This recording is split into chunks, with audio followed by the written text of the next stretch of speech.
Well, yeah, let me just address that real quick. Yeah, it's such a weird thing because it's like, we had Beardo in there streaming, so you had multiple people that were streaming, and people saw how tied up that I was the entire night. I was stuck. I won't say stuck.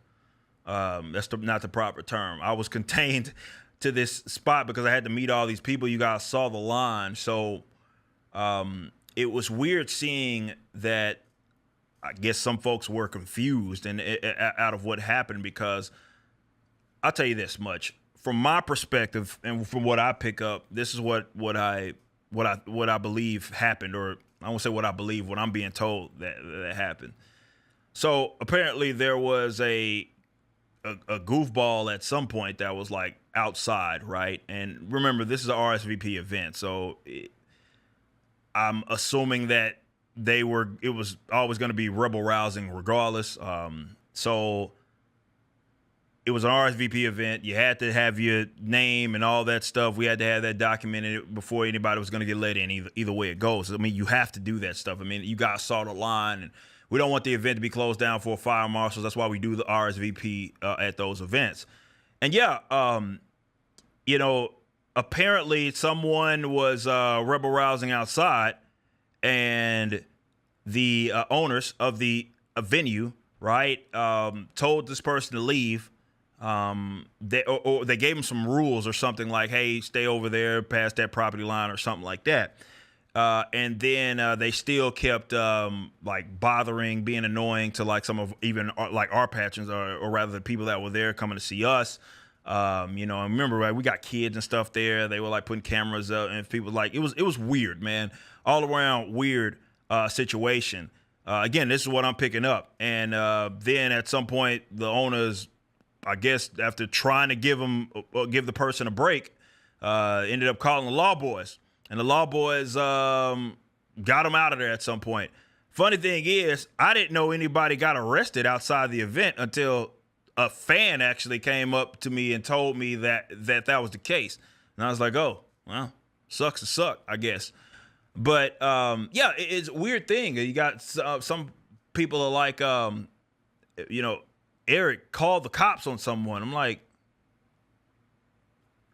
did y'all not see how busy I was during that event? Like, how would I have done that? How would I have ever had the time to even do that? I'm signing stuff. I'm shaking hands. I'm taking pictures.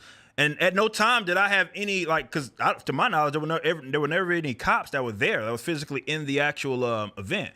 So it's not like I ever talked to a cop that night or anything. I had nothing to do with any of that goofy stuff, So yeah, that was, to my knowledge, all that happened. It was outside. Didn't make it to the event. Didn't interrupt what we were doing. And again, that's a testament to the staff as well as the owners. Ensuring that it was a smooth event. But yeah, man, it's like, this is my suggestion, right, to anybody that's out there that, even if you had problems. Hell, I had a guy come up to me today that was a RSVP. He came to the event, told me how he felt about ISOM, didn't like it. He liked ISOM 2, but didn't like ISOM 1. I'm like, okay, whatever. Like, and we took pictures, we shook hands, we chatted about it. It's all good. Like, this is my recommendation. You know what I mean? If there is something that, definitely, if you want to tell me about things, do things the proper way, man. The last dude that you want to be is someone that's like trying to cause a scene and being weird to people, innocent parties and stuff like that. Don't do that at all. And yeah, just do things the proper way. And, if you want to chat about something, as long as it's cordial, we're good to go. I encourage that. I talk about that all the time, and how, if I'm at an event and I don't care whether it's negative or whatever, as long as you're respectful, man, you can come chat with me, and all is going to be gravy. So, yeah, just do things the right way. But as far as some cat, and I do know that, yeah, it is a guy that has apparently doxed my house before. He's threatened. He went to my people's graves and stuff. So this isn't just a random guy. This probably this guy that don't got it all upstairs. But as far as, I guess, that person being arrested, I had nothing to do with that. I got to say, sucks to suck. And these folks are like, hey, man, Eric Carter, I'm pretty sure with all the streams and all that were going live, y'all saw there was I didn't have time to do any of that, right? Like calling cops on, I had no time. You blame the owners if you want to blame anybody, but either way, what the hell else are they supposed to do? Are they supposed to, well, what was I supposed to do? Let's assume that, because again, I didn't know any of this was going on until after the fact, but let's assume that I did. What was I supposed to do? Stop the event and go handle a rebel? Like, for what reason would I do that? But also, of course, you have people pulling the card. Oh, he's a libertarian, all this. Why would he do this? Again, the cops had nothing to do with me. But I just remember an event that was not too long ago that, granted, we got out unscathed, that a lot of people were cheering on folks getting the government involved to do what could have ruined my entire company at the time. And folks had no problem cheering that on. And that was certainly a wake-up call for me. Again, we got out of that unscathed, but what it was a wake-up call because, as I've said before, even on the subject of like IP, who cares what my principles are? What good does principles do me? Did principles stop us from getting sued? Did my position on IP stop someone? No, it doesn't. Like, nobody cares about that. Like, the world is what it is, right? And I'm gonna move accordingly for sure. But either way, I take credit for it if we should take credit for it. But no, just don't go probably making a scene and making it uncomfortable for guests. And you'll probably be all right. Just don't do that. Be respectful, be cordial. Even if it's like, hey, I got some exceptions. I'll take exceptions to some things that Eric said. That's fine. Just do it the right way, man. Be cordial, be respectful, and like, hey, man, I'm here. Just wanted to talk to you about so-and-so. Cool. We'll have a little chat and we'll whatever. Like, just be respectful. Just be respectful. Don't be an idiot. But yeah, that's I guess that's all I can say. It was real. I get all of what I saw was aftermath from that. You know what I mean? Like, that was it. It's funny because Brandon did, I'll say this much, that, Brandon did, like, he has a way of fucking, Brando, man, has a way of kind of like making sure that like things are taken care of, right? And, he comes up to me and he's like, hey, just letting you know, some guy causing trouble outside and, owners are taken care of. Like, all right, whatever. I'm thinking it's somebody drunk or whatever the fuck. It was nothing of it. But then, yeah, afterwards, obviously, come to find it was somebody that was just trying to make it uncomfortable for guests and being loud and obnoxious. And, of course, the owners were going to take exception to that either way. But, yeah, there's a proper way to do things, man. Don't do that. But like I said, I think the context of that is important. This isn't just some random person. It's a person that is pro-doxing and already talk about going to one of my houses and in addition to the business, right, and being weird about that type of stuff.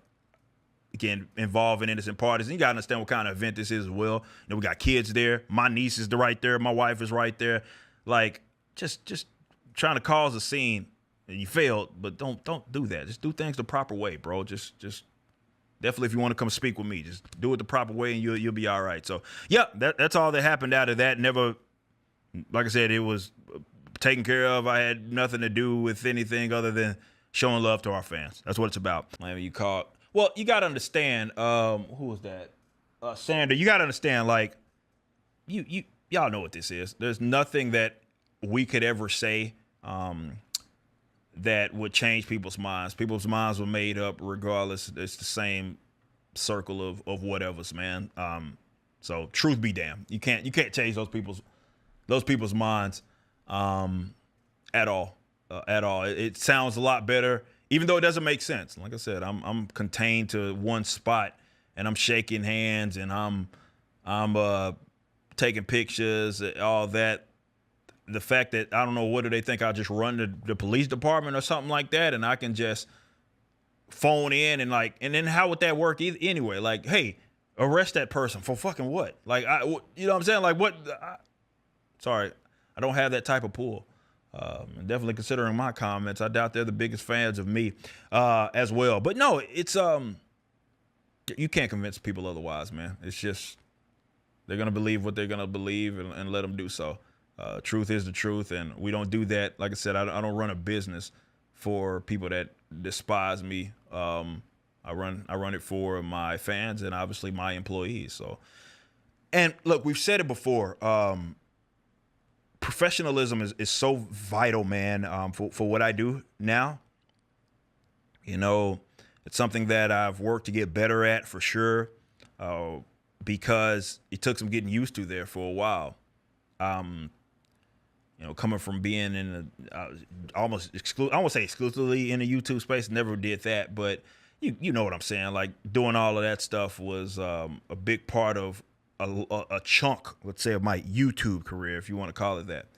And then the Riververse starts and it explodes, and then I need to focus on that. So you have to understand also, and granted it is ignorance, right? Because it's not like these people are in the position that I'm in. It is ignorance. These guys aren't like professionals. They're not dealing with stuff that I'm dealing with.